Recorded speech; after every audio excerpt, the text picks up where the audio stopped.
Good morning बच्चे। आज हम सीटेट क्लास में हिंदी शिक्षण शास्त्र लेकर के आया हूं। आज हम हिंदी शिक्षण शास्त्र के अंतर्गत अधिगम के बारे में बताएं। अधिगम के बारे में बताएं। ये अधिगम क्या है?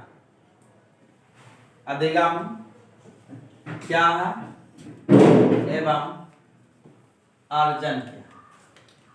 अधिगम और अर्जन के बारे में आज हम बताएंगे। अधिगम का अर्थ होता है सीख। इस अधिगम का अर्थ होता है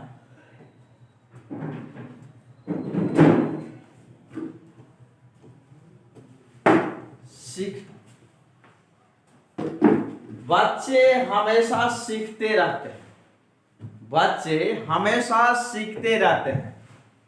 यह प्रक्रिया कभी भी बंद नहीं होती है।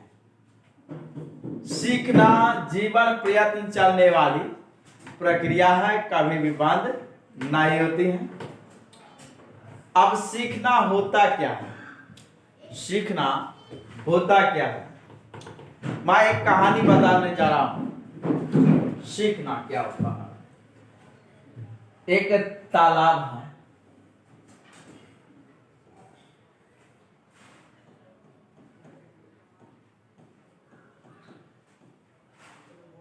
ये है तालाब है और इस तालाब में के पास 3 दोस्त हैं ना।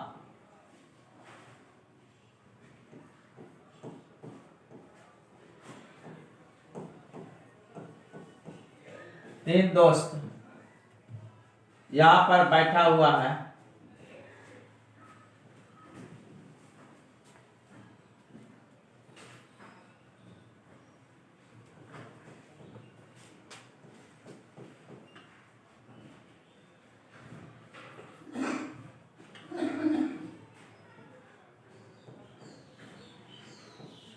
ये तीनों बैठा है ना।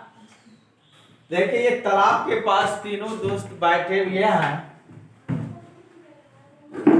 और तीनों दोस्त कहीं जा रहे हैं, बाराती गए हैं। कहां पर? ये तालाब कहां है?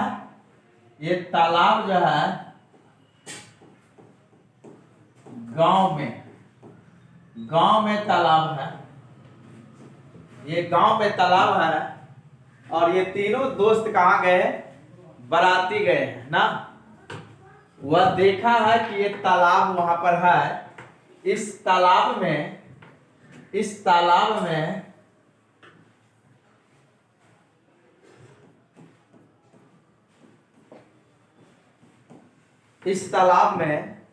एक मछेरा मछली मार रहे हैं। एक मछेरा क्या कर रहे हैं? मछली मार रहे हैं। मलाह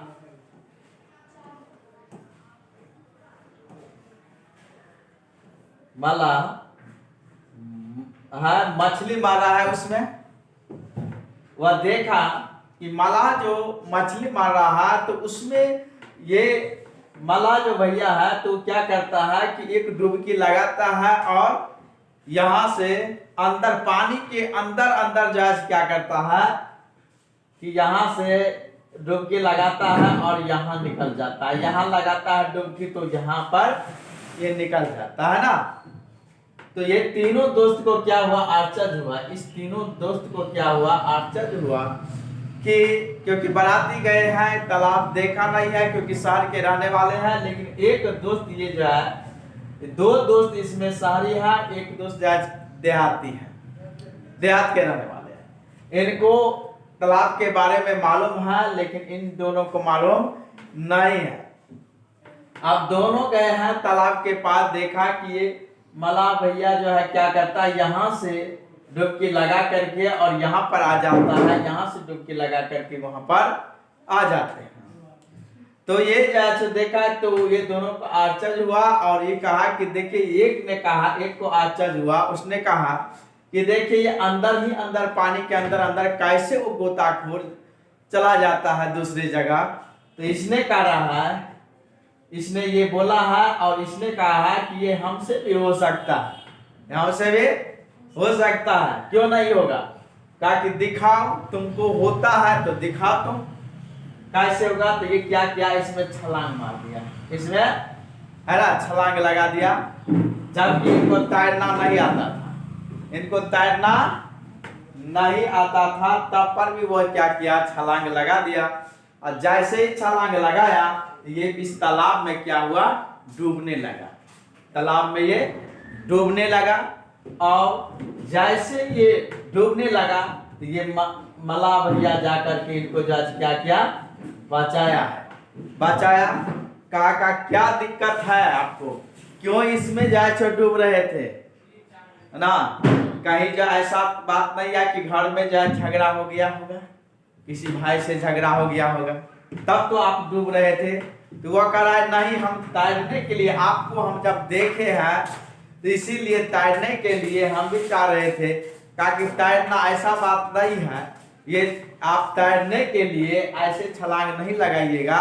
इसका मतलब है आप जो छलांग लगाए हैं आपको तैरना आता नहीं है। इसका मतलब है कि आपको अपने भाई बंधु से झगड़ा हो गया होगा, नहीं तो अपने पत्नी से झगड़ा हो गया होगा, नहीं इसीलिए जो है मतलब आप है ना झगड़ लिए होंगे, इसीलिए आप जो है क्या है इसमें ना मौत के मुंह में जा रहे थे ना, ये आत्महत्या करने के लिए जा रहे थे ना। लोग वहां पर क्या क्या इकट्ठा हो गया है ना, चारों तरफ से लोग इकट्ठा हो गया कि मतलब क्या हो गया, नहीं हो गया। तुरंत जो बहुत सारे लोग इनको उठा करके कहां पर पहुंचा दिए, हॉस्पिटल पहुंचा दिए ना। इसको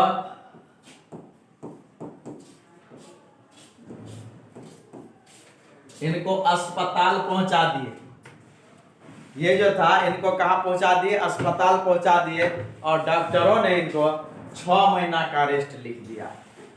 कितने महीना का, 6 महीना का रेस्ट जो है लिख दिया कि आप जाइए और 6 महीना तक रेस्ट कीजिए। क्या इसको जो है ये तो नहीं सीखा, इसका सीखना क्या है, गलत हो गया ना, इसका सीखना गलत हो गया, इसको सीखना नहीं कहते हैं। उसमें पानी पी लिया, 6 महीना का रेस्ट लिख दिया इनको ना। लोग जो है आया पकड़ करके ले गया उसको और अस्पताल में भर्ती करा। डॉक्टर ने 6 महीना का रेस्ट लिख दिए क्योंकि पानी अधिक पी लिया था और स्वस्थ हो गया था। अब इसको सीखना तो हम नहीं कहेंगे, इनको कहेंगे सीखना, इनको सीखना नहीं कहेंगे।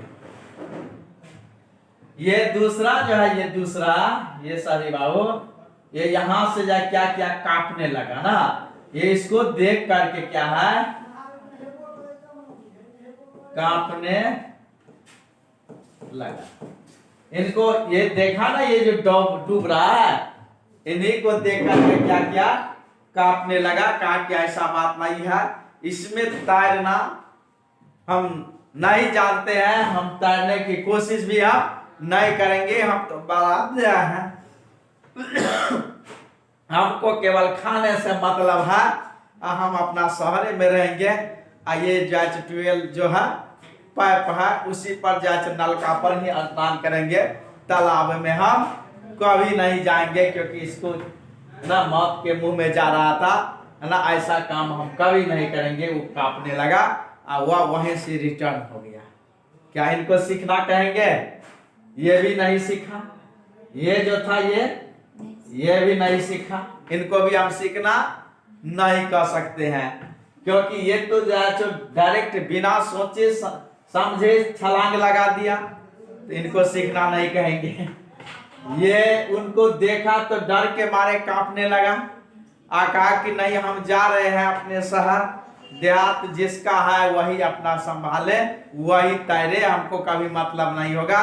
थोड़ा शहर में पानी भी जमेगा तो हम 3 मंजिल पर चढ़ जाएंगे, हमको कोई दिक्कत परेशानी नहीं होगा। और वह कोशिश ही नहीं किया, इनको भी सीखना हम नहीं कर सकते। कहेंगे सीखना, नहीं कहेंगे सीखना। अब है ये देखिए देहाती बाबू है, ये है ना, क्या है, देहाती। देहाती जो है कहीं भी जा करके एडजस्ट हो जाता है। और ये जो है सो देहाती बाबू है, ये बहुत ही समझदार है, कहीं भी जा करके वो एडजस्ट कर सकता है। ये देहाती बाबू गया है किसके पास? ये देहाती बाबू इधर से गया है मला भैया के पास। ये देहाती बाबू गया है मला भैया के पास गया है, कहा कि आप बताइए कि हम तो सीखना चाहते हैं, क्योंकि हम तो देहात में भी रहते हैं और कभी ऐसा होगा कि बाढ़ आ जाएगा तो ये जो है जो हमको तैरना भी पड़ेगा। अगर जो है सो पर्व त्योहार जो होता है उन्हें बिहारी बाबू को दिखते हैं कि छठ है, उसमें भी जाए कभी कभार जाए तो तैरना पड़ेगा, किसी की जान माल की परेशानी होगी ना तो बचाना पड़ेगा। तो इसके लेकिन हमको तो ये जीवन हम जीने के लिए जब आए हैं तो हमको प्रत्येक चीजों की आवश्यकता होती है और सीखने से कुछ जाता नहीं है और सीखना अत्यंत जरूरी है। तो कुछ भी जाए जो हानिकारक नहीं होता है और हम सीखना चाहते हैं। तो ये आप जो है कैसे हम सीखेंगे? तो उसने जो है इस देहाती बाबू को ये मला भैया कह रहा है कि ठीक है, कोई बात नहीं है, सीखने के लिए ना हम सिखा देंगे, लेकिन सीखने के लिए कुछ जांच क्या है, फी की आवश्यकता होती है। किसकी आवश्यकता होती है? फी की आवश्यकता होती है ना। इसके लिए कुछ क्या लगेगा? फी लगेगा आपको, है ना। ये कहा कि हम देंगे, तो ये कहा ठीक है, तैयार हुआ है। तैयार होकर के पहले जो है इस मला भैया ने जो है इस देहाती बाबू को पहले छोटा सा तालाब में जो है उसको तैरना, तब जो है क्या किया, बड़ा तालाब में ले गया है सिखाने के लिए, और तब जो है ये समुद्र में जो है सिखाने के लिए ले। ये है छोटा तालाब, ये है छोटी तालाब, ये बड़ी तालाब है, और ये है समुद्र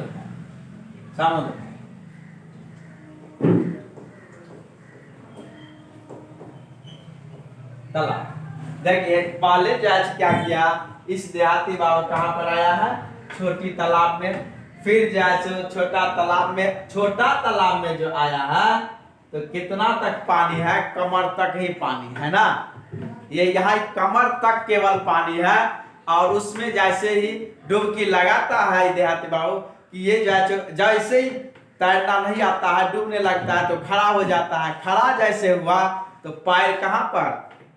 ये तल में खड़ा हो गया, पानी के अंदर तल जो है इतना ही तक जो पानी है, तो तुरंत क्या हुआ, खड़ा हो गया।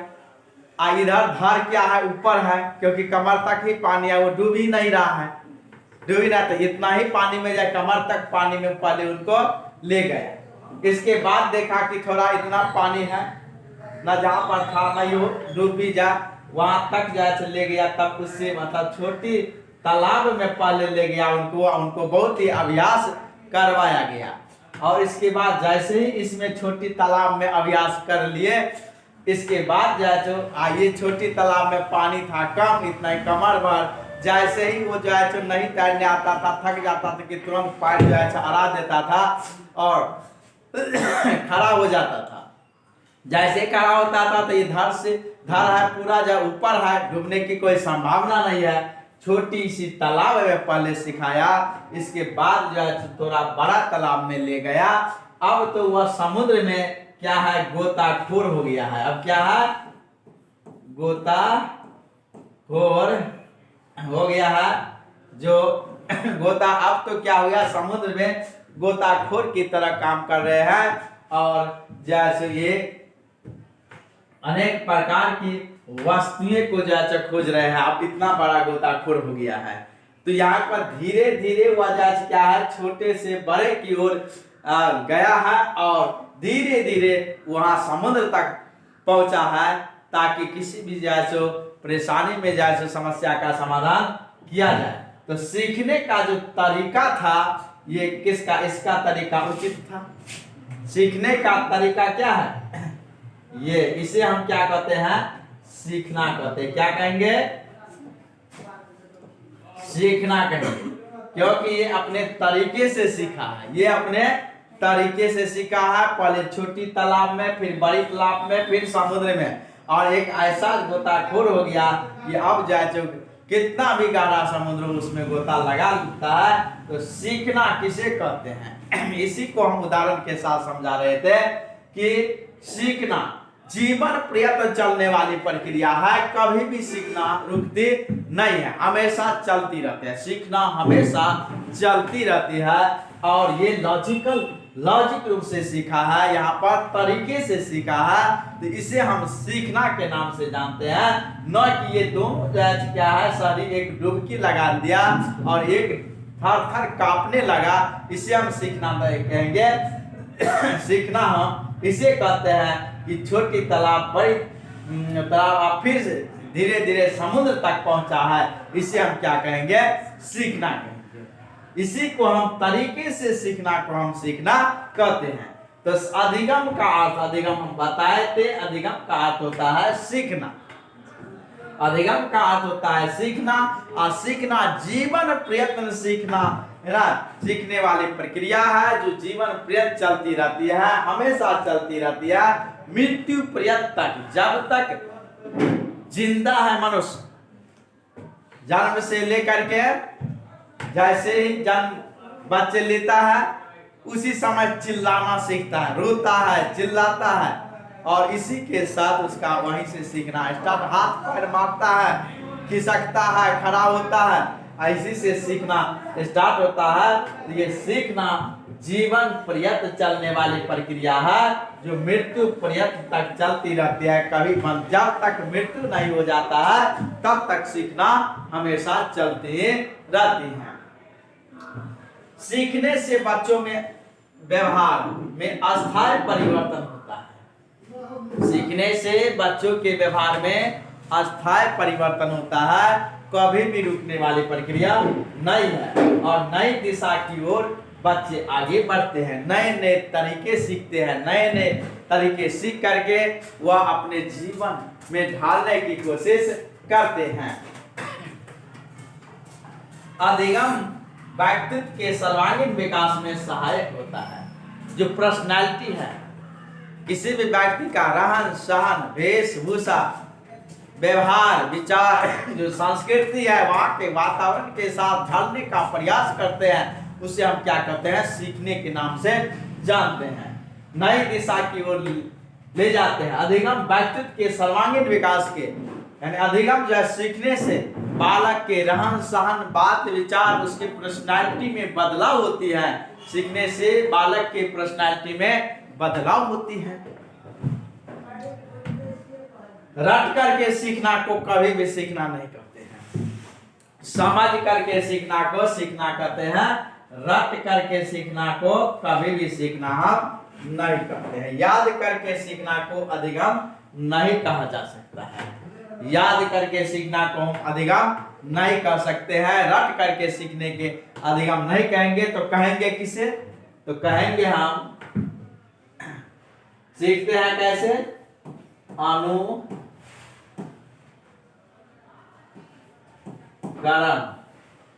के माध्यम से सीखना, क्रियात्मक विधि या करके सीखना ना, करके सीखना। बच्चे किसी क्रिया को करके सीखते हैं, इसे हम क्रिया विधि के नाम से जानते हैं। अनुकरण के माध्यम से सीखते हैं, इसे रट करके कभी नहीं सीखते हैं। बच्चे जो सीखते हैं वह सीखते हैं समझ कर सीखना। बच्चे समझ कर सीखते हैं, लेकिन रट करके सीखते हैं, अनुकरण के माध्यम से सीखते हैं, समझ कर सीखते हैं, लेकिन रट करके याद करके नहीं सीखते हैं। याद करके नहीं सीखते, रट तो लेते हैं लेकिन वह सीख नहीं पाते हैं, सीख जल्दी ही भूल जाते हैं। तो यहाँ पर लिखा है कि याद करके सीखना को अधिगम नहीं कहते हैं। रट करके सीखना को अधिगम नहीं कहते हैं। समझ करके सीखना को हम अधिगम के नाम से जानते हैं। आगे चलते हैं।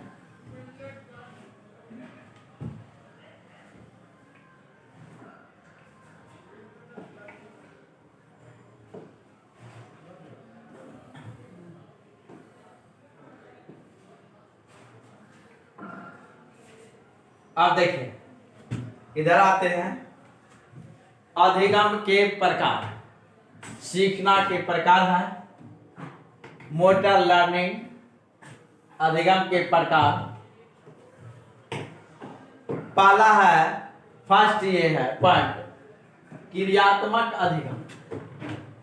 क्रियात्मक अधिगम इनके अंतर्गत किसी क्रिया को करके सीखने से अनुभव प्राप्त करते हैं। किसी क्रिया को करके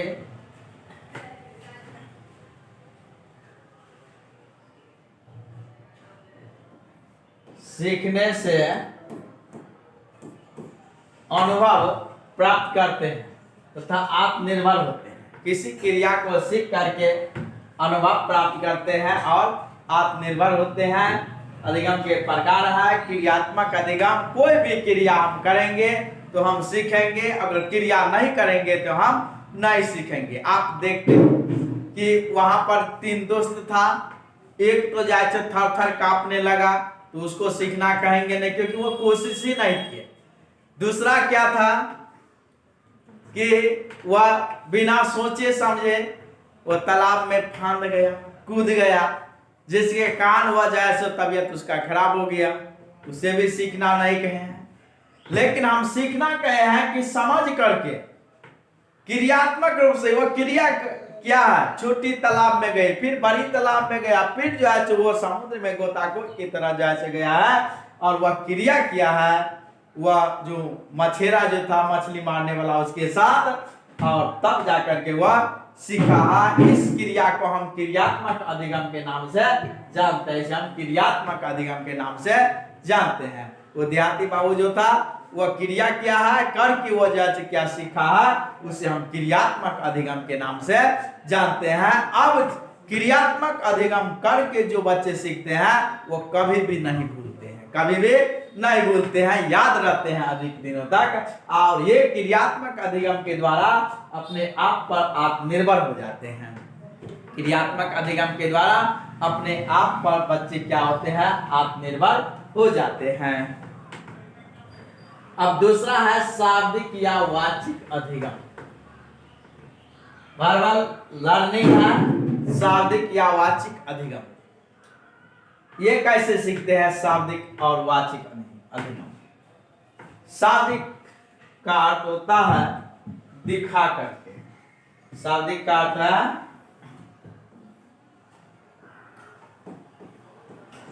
दिखाकर। वाचिक का अर्थ होता है बोलकर। शाब्दिक का अर्थ है दिखा करके,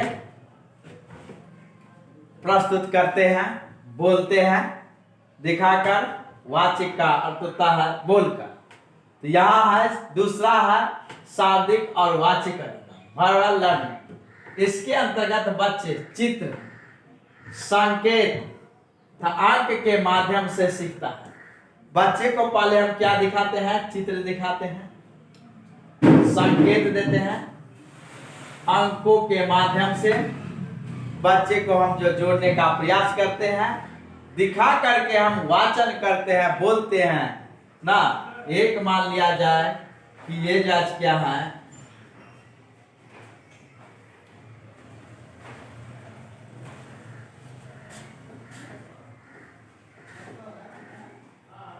ये कौवा है, ये क्या है, ये है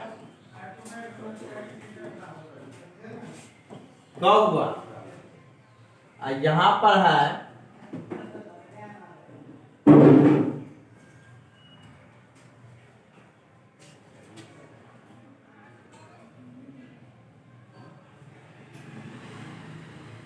यहां पर है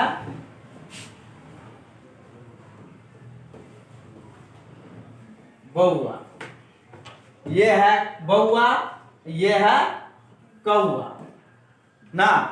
तो ये बउआ को क्या करते हैं, कौआ दिखाते हैं ना, बउआ को कौआ दिखाते हैं। तो ये हो गया दिखाना, यानी दिखाना ये हो गया, बउआ को हम कौआ जो दिखाते हैं दिखाना, दिखाना हो गया शाब्दिक, दिखाना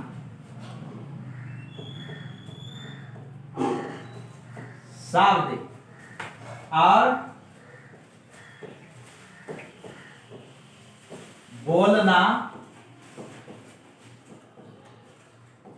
वाचिक।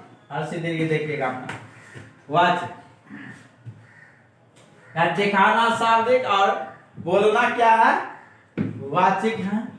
जब हम कौआ को बउआ को कौआ दिखाते हैं तो ये दिखाना शाब्दिक और बोलना वाचिक, तो तब उसको बउआ को कहते हैं, अरे बउआ ये क्या है, कौआ है ना। तो ये शाब्दिक रूप से पहले दिखाते हैं, फिर उसको वाचन करके बोलते हैं, तब वो बच्चा सीख जाता है कि कौआ जो होता है ये कैसा होता है, ये कौआ काला होता है, ये कौआ काला होता है।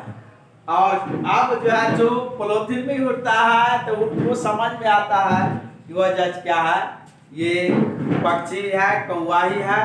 तो कौआ क्या होता है, काला होता है। तो ये शाब्दिक और वाचिक अधिगम है। पहले शब्द से बच्चे को चित्र को दिखाते हैं, अंक को दिखाते हैं, इसके बाद बच्चे को बोल करके संप्रेषण करके सिखाने का प्रयास करते हैं। तो यही है, इस अधिगम को हम कहेंगे शाब्दिक और वाचिक अधिगम। इस अधिगम को हम कहते हैं शाब्दिक और वाचिक अधिगम, कि पहले बच्चे को चित्र के माध्यम से हम दिखाते हैं, इसके बाद समझाते हैं। इसे हम शाब्दिक और वाचिक अधिगम के नाम से जानते हैं, शाब्दिक और वाचिक अधिगम के नाम से जानते हैं।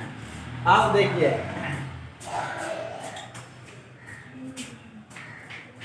इसके बाद है विचारात्मक अधिगम। तीसरा क्या है पार्ट, अधिगम के प्रकार में तीसरा पार्ट है विचारात्मक अधिगम,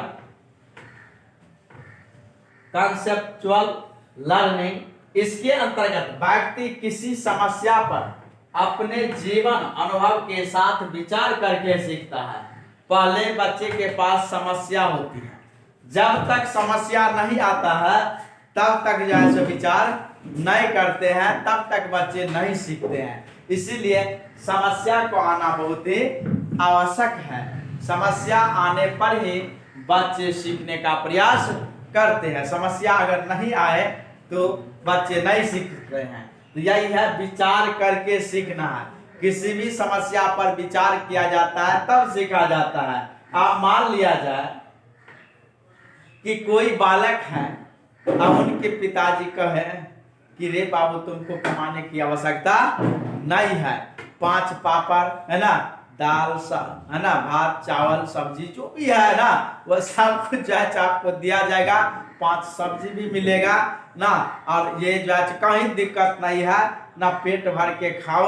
अब पहले से हम लोग हमारे पूर्वज भी कमाने की प्रयास नहीं किए हैं, और 200 बीघा अभी भी जमीन है ना, एक पूर्वज चलेगा और फिर कितना पीढ़ी अभी भी चलेगा। तो उनको कोई समस्या नहीं है, कोई समस्या नहीं है तो वो विचार नहीं करेगा। जब तक समस्या नहीं होती है तब तक विचार नहीं किया जाता है। तो विचारात्मक अधिगम में जो सबसे पहले समस्या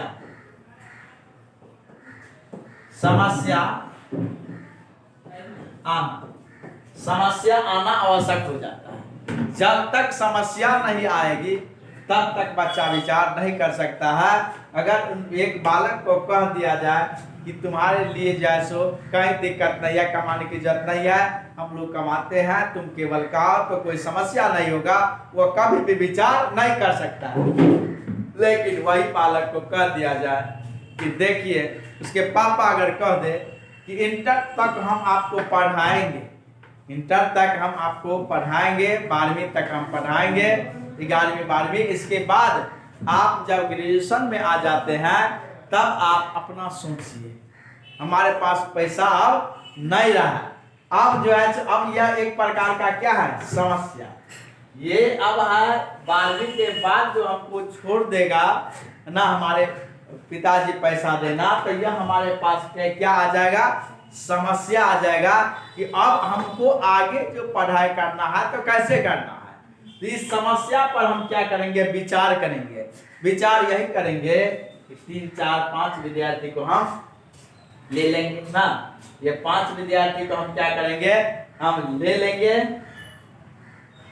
ये जो विद्यार्थी है इस विद्यार्थी को हम क्या करेंगे, ये 5 विद्यार्थी को हम ले लेते हैं। इस विद्यार्थी को लेकर के जो है हम क्या करते हैं, 200 100 200 है ना, लेकर के हम तत्काल जो है हम पढ़ाते हैं, ताकि कम से कम हमारा जो हम रह रहे हैं रहने की व्यवस्था खर्चा हो जाए, क्योंकि कम से कम जो है रूम रेंट भी ऊपर हो जाए, और उसके साथ साथ जो है क्या है, जो हम एक मंथली का भोजन की भी व्यवस्था हो जाए, तब तो हम यहाँ शहर में रह सकते हैं, पढ़ सकते हैं। नहीं तो हमारे पास क्या है, समस्या है। इसीलिए कि सीखने के लिए समस्या आवश्यक हो जाता है। जब तक समस्या नहीं होगा तब तक आप नहीं सीख सकते हैं। समस्या का आना आवश्यक है। प्रत्येक स्थिति में जब समस्या आती है तो उसका समाधान के लिए विभिन्न प्रकार के हम व्यवस्था करते हैं और सीखने का प्रयास करते हैं। इस समस्या पर हम क्या करते हैं, विचार करते हैं। इस समस्या पर विचार करते हैं कि समस्या का समाधान कैसे हो, इस पर हम क्या करते हैं, विचार करते हैं। और जब हम विचार करते हैं तो कोई ना कोई जैसे क्या होता है, समस्या का समाधान के लिए हमारे पास उपाय सूझ जाता है, और उसी के आधार पर हम क्रिया करते हैं, विचार करके हम सीखते हैं। इसके अंदर व्यक्ति किसी समस्या पर अपने जीवन में अनुभव के साथ विचार करके क्या करता है, सीखता है और प्रत्येक समस्या का समाधान कर लेता है। अधिगम, इस अधिगम में बालक अपनी शारीरिक क्षमता की अपेक्षा मानसिक क्षमताओं का प्रयोग करते हैं। विचार करेगा किससे, मानसिक क्षमता से। मस्तिष्क रहेगा, अधिक बुद्धि रहेगा, इसके बाद वो विचार कर सकता है। कोई भी प्रकार के समस्या पर विचार करना ये मानसिक क्षमता का प्रयोग करना होता है। मानसिक क्षमता जब जो भी दिमाग लगता है, बौद्धिक क्षमता होती है, उसी के अनुकूल वजह से विचार करके सीखने का प्रयास करते हैं। विचार के लिए शारीरिक क्षमता की अपेक्षा मानसिक क्षमता अत्यंत जरूरी होता है। बुद्धि लगाना जरूरी होता है, उसमें बल से जो काम तो होगा ही, साथ साथ मानसिक, जब हम सोचेंगे विचार करेंगे कैसे समस्या का समाधान करना है, तो इसके लिए मानसिक क्षमता अत्यंत जरूरी हो जाता है। तब बच्चे जो विचार करके सीखते हैं। अब इसके बाद है भाषा सीखने की प्रक्रिया, अधिग्रहण है। हम ये 3 था अधिगम के प्रकार। अधिगम के 3 प्रकार था। मोटर लर्निंग का प्रकार था क्रियात्मक अधिगम, दूसरा है शाब्दिक या वाचिक अधिगम, तीसरा था विचारात्मक अधिगम। ये क्रियात्मक अधिगम में हम कहें जो करके सीखना। इसमें शाब्दिक या वाचिक अधिगम में बच्चे को हम शब्द पहले जैसे दिखाते हैं, चित्रांकन को, अंक को, इसके बाद संकेत को दे करके दिखा करके हम बोलते हैं शाब्दिक या वाचिक अधिगम। विचारात्मक अधिगम बताए थे जो विचार करके बच्चे को सिखाया जा सकता है, किसी भी समस्या का समाधान किया जा सकता है। इसके बाद अगला पाठ पर आते हैं।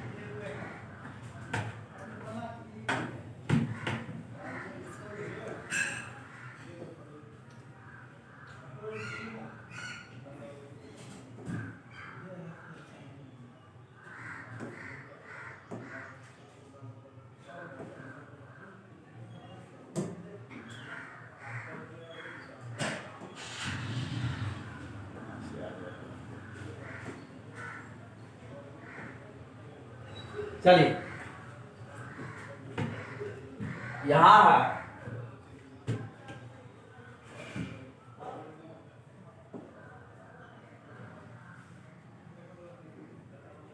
या भाषा सीखने की प्रक्रिया, अधिग्रहण कहलाता है। भाषा सीखने की प्रक्रिया क्या है? अधिग्रहण। तो हम तो समझाए थे, एक होता है अधिग्रहण क्या है, इस पर हम विचार करते हैं। अधिग्रहण, जब बच्चे जन्म लेते हैं ना, जब बच्चे जन्म लेते हैं उस समय बच्चे का जो मातृभाषा है और जिस परिवार में जन्म लेता है उसी परिवार में उसका पालन पोषण होती है,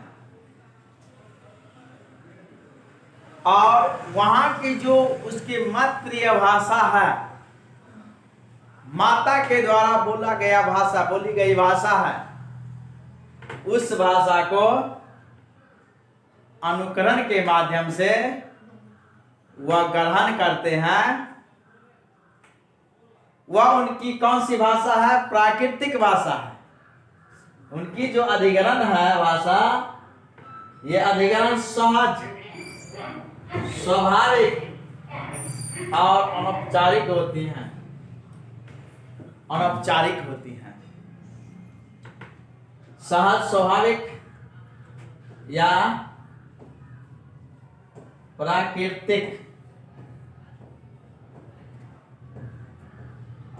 भाषा होती है, प्राकृतिक भाषा होती है। सर्वप्रथम माता के द्वारा जो वहाँ की समाज की जो भाषा है, उस परिवार की भाषा है। अब बच्चे सर्वप्रथम माता से जो भाषा सीखते हैं, जन्म लेने के तुरंत बाद जो वह उसी माहौल में रहने लगता है, कुछ दिनों के बाद एक शब्द बलबलाना स्टार्ट करता है, एक शब्द बोलना, फिर 2 से अधिक शब्द बोलना स्टार्ट करते हैं माता के संग रह करके। वह उसका भाषा जो है, वह भाषा उसका अधिग्रहण कहलाता है। ये अधिग्रहण सहज होता है, सहज रूप से अपने आप बच्चे उस माहौल में रह करके सीख जाते हैं। वो अधिग्रहण सहज होते हैं, स्वाभाविक होते हैं, अपने आप ये प्राकृतिक रूप से होते हैं और अनौपचारिक होते हैं। किसी अनौपचारिक है, किसी संस्था में जाना नहीं पड़ता है उन्हें, केवल उसको इस परिवार में रहना है, भाई बंधु के साथ सीखता है, आस पड़ोस के साथ सीखता है। जिस समाज की जो भाषा है उस समाज में रह करके वह सीखता है, अपने आप वह ग्रहण कर लेता है। ये प्राकृतिक, ये अधिग्रहण सहज और स्वाभाविक होती है। ये प्राकृतिक रूप से अपने आप सीख लेता है, इसको सिखाने की जरूरत नहीं है। कोई दादा कहता है, चाचा कहता है, बाबा कहता है, कोई माँ कहता है, बुआ होती है, तो वह सुन करके जो है सहज रूप से, ना कोई संस्था इसके नहीं होती है, ये अनौपचारिक होती है। ये जो है भाषा को अधिग्रहण, ये क्या होता है? अधिग्रहण अनौपचारिक भाषा होती है। इसे हम अर्जन के नाम से भी जानते हैं, इसे हम अर्जन के नाम से भी जानते हैं। अधिग्रहण को हम अर्जन, भाषा का जो क्या कर लेता है? अर्जन भी कर लेते हैं। तो ये अर्जन है, अधिग्रहण है, ये प्राकृतिक रूप से सहज और स्वाभाविक अनौपचारिक होती है। अनौपचारिक का अर्थ होता है कि बिना किसी संस्था में, बिना शिक्षक के सहारे, किसी भी समय, उसमें समय निश्चित नहीं होते हैं, किसी भी समय अपने परिवार के साथ, अपने भाई बंधु के साथ, अपने समाज के साथ, अपने आस पड़ोस के साथ वहाँ की भाषा, वहाँ की संस्कृति, वहाँ का रीति रिवाज कुछ ऐसे ग्रहण कर लेना, ये उसकी स्वाभाविक प्रवृत्ति होती है। ग्रहण कर लेना, ये अधिग्रहण के नाम से जानते हैं। आप देखिए, अधिग्रहण किसी भी समय हो सकता है, इसका समय निश्चित नहीं है। ये अधिगम का समय निश्चित होता है, अधिगम का समय निश्चित होता है। अधिगम हम बताए हैं, ये जो नहीं बताए थे हम बता देते हैं। अधिगम जो होता है, ये सीखना किसी संस्था में रह करके। अधिगम जो होता है, ये अधिगम जो होती है, ये अधिगम कहाँ पर करते हैं? तो किसी संस्था में रहकर, किसी निश्चित समय में, निश्चित समय के साथ वह सीखने का जो प्रयास करते हैं, एक शिक्षक के सहारे, किसी संस्था में रहकर किसी शिक्षक के सहारे निश्चित समय पर उसका टाइम टेबल होता है, वह सीखता है, उसे हम अधिगम के नाम से जानते हैं। जबकि अधिग्रहण जो होता है, यह न इसका संस्था है, न उसका समय निश्चित है। किसी भी समय वह स्वाभाविक रूप से, सहज रूप से जिस वातावरण में रहता है, जो वह सुनता है, वह अनुकरण करके के माध्यम से वह अर्जन कर लेता है। यह उसकी स्वाभाविक प्रवृत्ति होती है, बच्चे की स्वाभाविक प्रवृत्ति होती है। इसका समय निश्चित नहीं होती है, अधिग्रहण का समय निश्चित नहीं होती है, जबकि अधिगम का समय निश्चित होती है। आप देखिए, भाषा अधिग्रहण अनुकरण द्वारा होता है। भाषा जो अधिग्रहण है, यह भाषा अधिग्रहण को हम अर्जन के नाम से हम बताए थे, जानते हैं, अर्जन के नाम से जानते हैं। भाषा अर्जन और अधिग्रहण जो है ये अनुकरण द्वारा होता है, जबकि अधिगम प्रयासपूर्ण होता है। बच्चे जो सीखते हैं ये प्रयास करके सीखते हैं, और ये अनुकरण के द्वारा होता है। जो गलती सलती कुछ भी जो है उस वातावरण की जो भाषा है, संस्कृति है, रीति रिवाज है, दूसरे को देखता है, सुनता है, वो गलत है या सही है, वह उस पर जो है जो विचार नहीं करके उसी चीज को वह क्या कर लेता है, ग्रहण कर लेता है। उसे हम अर्जन के नाम से जानते हैं। जबकि अधिगम जो है क्या होता है, किसी संस्था में रह करके प्रयास करके वह सीखता है।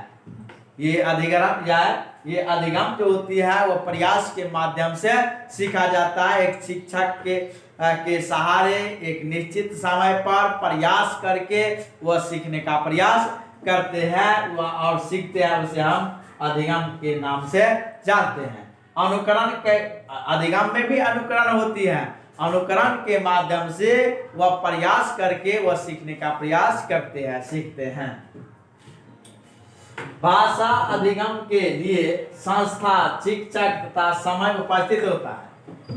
भाषा अधिगम के लिए, सीखने के लिए, अधिगम का अर्थ होता है सीखना। बार बार हम बता रहे हैं, अधिगम का अर्थ होता है सीखना, सीखना। अधिगम का अर्थ होता है सीखना। भाषा सीखने के लिए बच्चे के लिए संस्था होती है, एक संस्था की आवश्यकता, शिक्षक की आवश्यकता होती है, और एक समय उपस्थित होता है। समय क्या है, निश्चित होती है, जबकि अधिग्रहण के लिए समय निश्चित नहीं होती है। अधिग्रहण और अर्जन के लिए समय निश्चित नहीं होती है, जबकि अधिगम के लिए समय निश्चित होती है। भाषा अधिग्रहण की क्षमता बालकों में भिन्न भिन्न होती है। क्यों होती है भिन्न भिन्न? भिन्न भिन्न इसीलिए होती है कि प्रत्येक व्यक्ति का रहन सहन, खान पान, विधि व्यवस्था, बात विचार अपना अपना प्रश्न है। इसीलिए जहाँ पर जिस प्रकार की भाषा है, उनके भाई बंधु जैसे बोलते हैं, माता पिता जिस प्रकार की प्रवृत्ति है वह जैसे सिखाता है, उस प्रकार से वह सीखने का प्रयास करते हैं। भाषा अधिगम की क्षमता बालकों में भिन्न भिन्न होती है, अलग अलग होती है सीखने की क्षमता। कोई तीव्र गति से सीख लेते हैं, कोई जैसे क्या है अधिग्रहण कर लेते हैं, कोई जैसे थोड़ा मंद मंद ग्रहण करते हैं। इस प्रकार से प्रत्येक बालक में भिन्न भिन्न होती है। अब आए चौमिस्की के अनुसार, आते हैं आगे पॉइंट पर। चौमिस्की के अनुसार क्या कर रहा है चौमिस्की, इस पर हम आते हैं।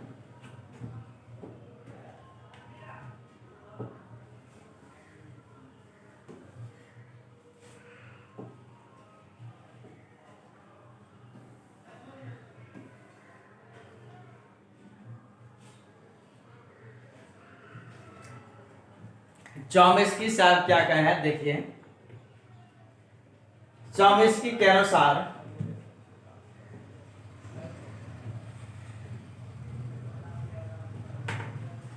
भाषा सीखने के क्रम में वैज्ञानिक खोज भी साथ साथ चलती है। चौमिस्की ने कहा कि बच्चे जब सीखते हैं, भाषा को जब बच्चे सीखते हैं, उसमें उस क्रम में वैज्ञानिक खोज भी जांच क्या होती है, साथ साथ चलती है, जिसके अंतर्गत बच्चे भाषा का वर्गीकरण, संकल्पना का निर्माण करते हैं। उसने कहा कि जब जब बच्चा सीखता रहता है, चॉम्स्की कहा कि बच्चे जब सीखते रहते हैं उस समय वैज्ञानिक खोज भी, जांच पड़ताल भी करते रहते हैं बच्चे कि किस कैसे हम भाषा को सीखे हैं, गलत सीखे हैं या सही सीखे हैं। उसका भाषा का वर्गीकरण भी करते हैं, संकल्पना भी करते हैं। संकल्पना का अर्थ होता है सोचते हैं, सोचते, बच्चे सोचते भी हैं और निर्माण भी करते हैं। भाषा का नए नए तरीके का निर्माण वह करते हैं। चॉम्स्की ने 1959 ईस्वी में अपने पुस्तक, चॉम्स्की का पुस्तक 1959 ईस्वी में एक है review of Skinner's verbal behaviour. ये review of Skinner's verbal behaviour में कहा है कि भाषिक क्षमता बच्चे में जन्मजात होती है। चॉम्स्की साहब कहा है कि भाषिक क्षमता यानी बोलने की क्षमता जो है, भाषिक क्षमता का अर्थ होता है, ये जो भाषिक क्षमता है, इस भाषिक क्षमता का अर्थ होता है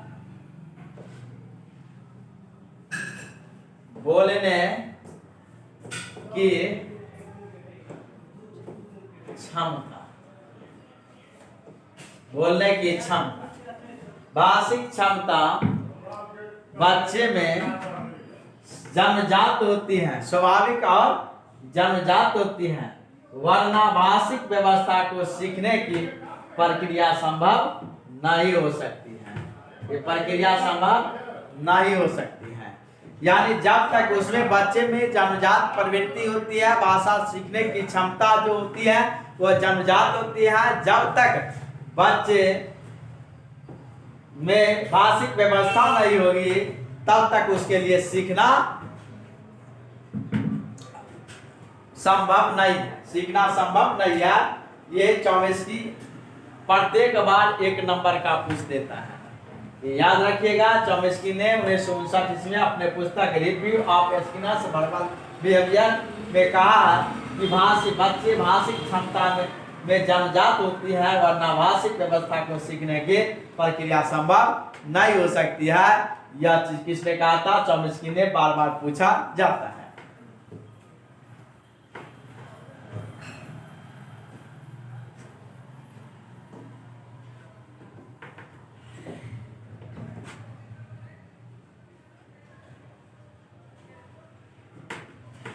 देखिए अगला पॉइंट है व्यवहारवादी भाषाविद। व्यवहारवादी है भाषाविद जिसने जानवरों के व्यवहार पर वह जानवर के क्रियाकलाप पर विचार किए हैं। स्किनर ये सब व्यवहारवादी है जिसने जानवरों पर प्रयोग करके देखा। व्यवहारवादी भाषाविद पावलोव और स्किनर के अनुसार, व्यवहारवादी भाषाविद पावलोव और स्किनर के अनुसार अभ्यास, नकल और रटने से भाषा की क्षमता प्राप्त होती है। व्यवहारवादी मनोवैज्ञानिक है। आप कहिएगा व्यवहारवादी क्या है? जिसने कुत्ते पर प्रयोग किया है, जिसने खरगोश पर प्रयोग किया है, जिसने कबूतर पर प्रयोग किया है, जिसने किसी भी जानवर पर प्रयोग करके चिंपैंजी पर प्रयोग किया है और उस जानवर के व्यवहार को आंकने का प्रयास किया है कि कैसे व्यवहार करता है। जब भूखे जानवर रहते हैं, बिल्ली पर प्रयोग करके जो है तो देखा कि यह एक बिल्ली, जब भूखे बिल्ली को जब भोजन हम सामने में दे देते हैं तो खुशबू जो आता है उसके द्वारा जो है वो खुशबू के माध्यम से या किस प्रकार से वह व्यवहार करते हैं। एक चिंपैंजी जो है क्या करता है कि वो केला को, भूखे चिंपैंजी केला देख करके किस प्रकार से जो है हरकत में आ जाते हैं, व्यवहार करते हैं। उसका जो कुत्ते जानवर सबके जो व्यवहार का अध्ययन किए हैं ये सब, ये इसी सब के इसे हम व्यवहारवादी, और इस व्यवहार को उसके व्यवहार का अध्ययन करके वह बच्चे पर उसका उपयोग करने का प्रयास किए हैं। उसे व्यवहारवादी मनोवैज्ञानिक जो यानी एक जानवर के व्यवहार को देख करके वह जो उसके बच्चे पर प्रयोग करके देखा है किस प्रकार से बच्चे भी ऐसे हरकत करते हैं या क्या करते हैं। उसके अनुसार अभ्यास, नकल और रटने से भाषा क्षमता प्राप्त होती है। ये व्यवहारवादी मनोवैज्ञानिक का कहना है, भाषाविद का कहना है कि यानी व्यवहारवादी भाषाविद पावलोव और स्किनर, बहुत सारे हैं, लेकिन पावलोव और स्किनर का कहना है कि अभ्यास, नकल और रटने से भाषा क्षमता का प्राप्त होती है, भाषा क्षमता प्राप्त होती है। ये आप लोग याद रखिएगा। इसके बाद है व्यवहारवादी के अनुसार बच्चे का मस्तिष्क एक कोरी स्लेट जैसा होता है। व्यवहारवादी मनोवैज्ञानिक ने कहा है, ये व्यवहारवादी मनोवैज्ञानिक कहा कि मस्तिष्क बच्चे का जो मस्तिष्क होता है एक खाली स्लेट या कोरी स्लेट जैसा होता है। खाली स्लेट या कोरी स्लेट जैसा होता है। ये किसने कहा था? व्यवहारवादी ने कहा था, भाषाविद ने कहा था। चॉम्स्की के अनुसार भाषा मानव मस्तिष्क में पहले से ही विद्यमान थी। चॉम्स्की ने कहा कि बच्चे में भाषिक क्षमता जन्मजात होती है। भाषिक क्षमता क्या होती है? जन्मजात होती है, पहले से ही विद्यमान थी। सार्वभौमिक व्याकरण के रूप में बनी हुई थी, पहले से गुथी हुई थी। बच्चे में चॉम्स्की का कहना है कि मानव मस्तिष्क में पहले से ही विद्यमान थी भाषा, और सार्वभौमिक व्याकरण के रूप में जेनरेटिव है ना गुथी हुई थी, जिसे हम जेनरेटिव ग्रामर की संज्ञा देते हैं। किसकी संज्ञा देते हैं? जेनरेटिव ग्रामर की संज्ञा देते हैं। यानी चॉम्स्की का कहना है कि बच्चे में भाषिक क्षमता जन्मजात होती है, पहले से विद्यमान रहती है, जिसको हम जेनरेटिव ग्रामर के नाम से जानते हैं। तो अगला पॉइंट है पियाजे क्या कर रहा है, देखिए। पियाजे के अनुसार भाषा अन्य संज्ञानात्मक तंत्रों की भांति परिवेश के साथ साथ अंतःक्रिया के माध्यम से विकसित होती है। पियाजे कहा है कि भाषा अन्य संज्ञानात्मक तंत्रों के भांति, जैसे बच्चे जो सोचते हैं, बच्चे का जो संज्ञानात्मक विकास जो होता है जिस आधार पर होती है, उसी आधार पर वह बच्चे अपने संज्ञान के द्वारा संज्ञानात्मक तंत्रों की भांति परिवेश के साथ जिसमें बच्चे रहते हैं वह उसका क्या होता है? परिवेश होता है। जो उसका बच्चे का रहन सहन, खान पान, विधि व्यवस्था, दिन प्रतिदिन क्रियाकलाप है, उसे परिवेश के माध्यम से जानते हैं। वो परिवेश के साथ अंतःक्रिया के माध्यम से वह बच्चे सीखते हैं। किसने कहा था? पियाजे ने कहा था। ये सब सारा पॉइंट इंपॉर्टेंट है, ये पूछा जाता है। इसके बाद पियाजे के अनुसार सभी बच्चे पूर्व ऑपरेशनल, कन्वर्ट ऑपरेशनल और फॉर्मल ऑपरेशनल से गुजरते हैं। ये सभी बच्चे पूर्व ऑपरेशनल, कन्वर्ट ऑपरेशनल और फॉर्मल ऑपरेशनल से गुजरते हैं। तीनों चरणों से गुजरते हैं। किसने कहा था? पियाजे ने कहा था।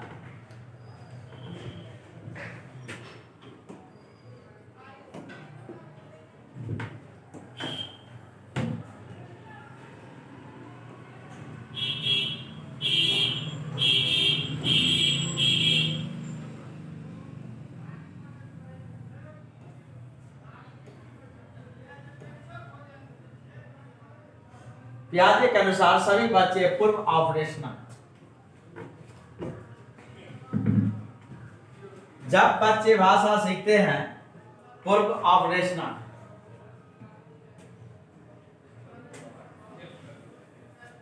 ये जो है इसको हम रख सकते हैं संवेदी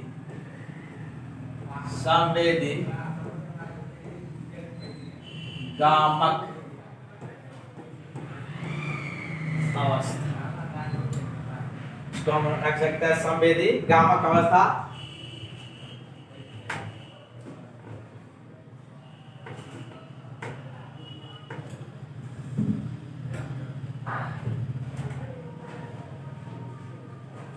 कंक्रीट ऑपरेशनल संवेदी, इसको सॉरी इसको संवेदी हम नहीं कर सकते हैं, इसको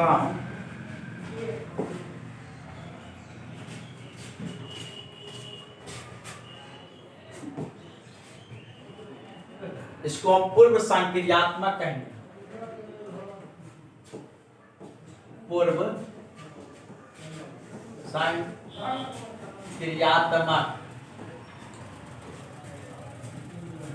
अवस्था, इसको हम पूर्व संक्रियात्मक अवस्था के नाम से जानते हैं। ये है कंक्रीट ऑपरेशनल, इसे हम मूर्त अवस्था के नाम से जानते हैं। यह है फॉर्मल, इसको हम अमूर्त संक्रियात्मक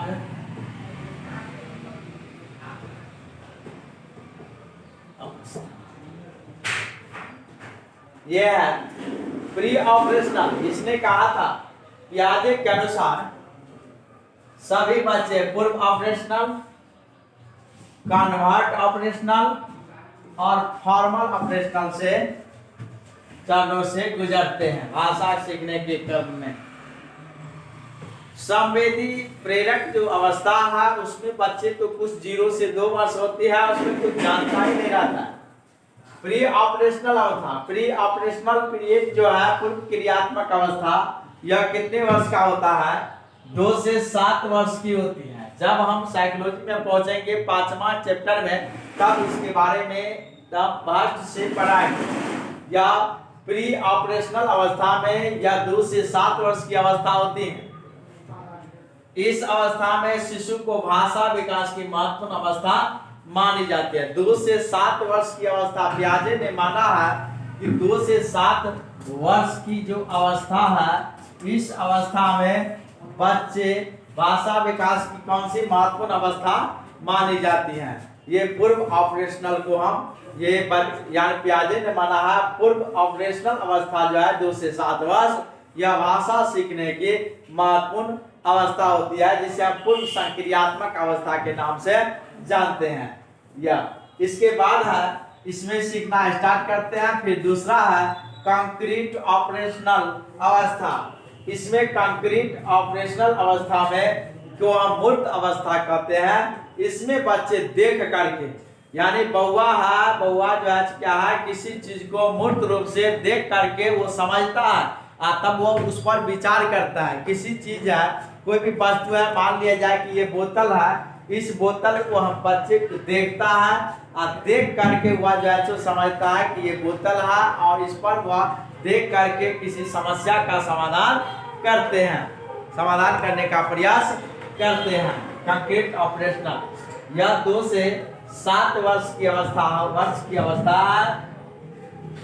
इस अवस्था में बालक मानसिक एवं बौद्धिक विकास होने के कारण तार्किक भाषा बोलते हैं। ये तर्क वितर्क लगाते हैं, सोचते हैं। मूर्त रूप से वह बच्चे सोच करके, समझ करके किसी समस्या का समाधान करते हैं। जब तक वह देखता नहीं है तब तक किसी वस्तु पर विचार नहीं करता है। जब बच्चे वह देख लिया किसी वस्तु को, कुत्ते ऐसे हैं, बिल्ली ऐसे है, तो मिट्टी से वो बनाने का प्रयास करते हैं, वो बना भी देते हैं, उस पर विचार करते हैं मूर्त रूप से।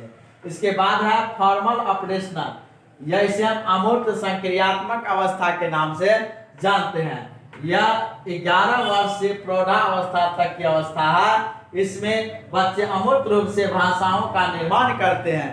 वह अमूर्त रूप से या विचार करके अपने बिना कुछ भाषा वह देखे हैं, कुछ नहीं सीखे हैं, लेकिन कुछ सीखे हैं पहले देख करके, लेकिन बाद में वह जाए अमूर्त रूप से बिना देखे हुए किसी नए शब्दों का क्या करता है, निर्माण कर देता है। उसे हम क्या फॉर्मल ऑपरेशनल के नाम से जानते हैं।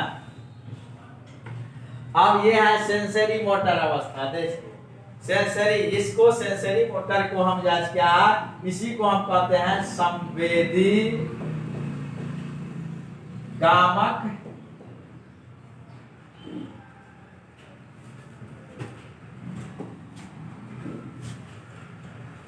इसको हम कहते हैं संवेदी गामक अवस्था। ये संवेदी गामक अवस्था है। इसमें ये सेंसरी मोटर अवस्था स्टेज है। इसमें यह अवस्था 0 से, ये है 0 से 2 वर्ष होती है। यह अवस्था 0 से 2 वर्ष होती है।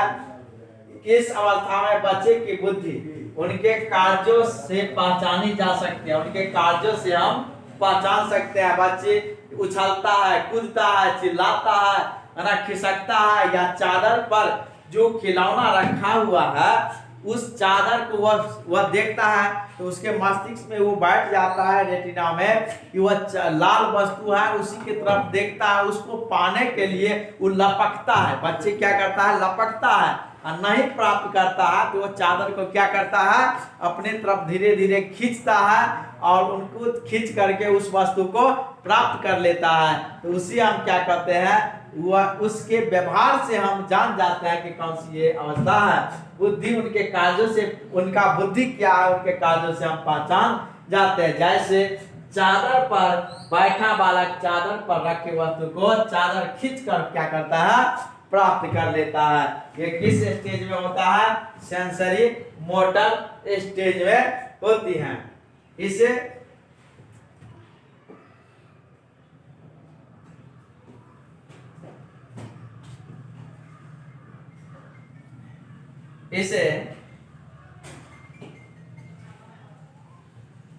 प्याजे ने इसे बौद्धिक कार्य का नाम दिया है। ये प्याजे ने ये चादर पर बैठा बालक चादर पर रखे वस्तु को चादर खींचकर जो प्राप्त करता है तो वह उसे प्याजे ने बौद्धिक कार्य का नाम दिया है। कौन सा कार्य का नाम दिया है? बौद्धिक कार्य के नाम से जाना है। इसे प्याजे ने ऑपरेशनल की संज्ञा न देकर के स्कीमा ऑफ एक्शन कहा है। क्या कहा है? ये इंपोर्टेंट है। स्कीमा ऑफ एक्शन का है। ये भी है। हाँ, ये जो बच्चा जो कार्य कर रहा है, चादर पर बैठा बालक चादर पर रखे वस्तु को खींच करके प्राप्त करता है, इसे बौद्धिक कार्य के नाम से जानते हैं। प्याजे ने इसे ऑपरेशनल की संज्ञा न देकर स्कीमा ऑफ एक्शन कहा है। जो तत्काल बच्चे के स्कीमा में जो लाल और पीला वस्तु जो दिखाई देता है उस पर जो एक्शन लेता है बच्चा खींचने के लिए और उसे जो प्राप्त करने के लिए जो एक्शन लेता है उसे हम स्कीमा उसकी ऑफ एक्शन के नाम से जानते हैं। यह अवस्था 0 से 2 वर्ष की होती है। यह अवस्था 0 से 2 वर्ष की होती है। और इसके बाद यहीं पर ये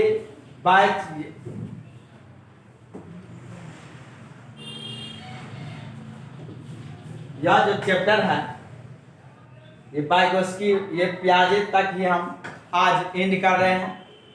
ये और अगले क्लास में हम वाइगोत्स्की के बारे में, वाइगोत्स्की क्या कहा है, अभी तो हम प्याजे और चॉम्स्की के बारे में बताए हैं। अब फिर वाइगोत्स्की भाषा को कैसे परिभाषित किया है और यह हम अगले क्लास में आप लोगों को पढ़ाएंगे।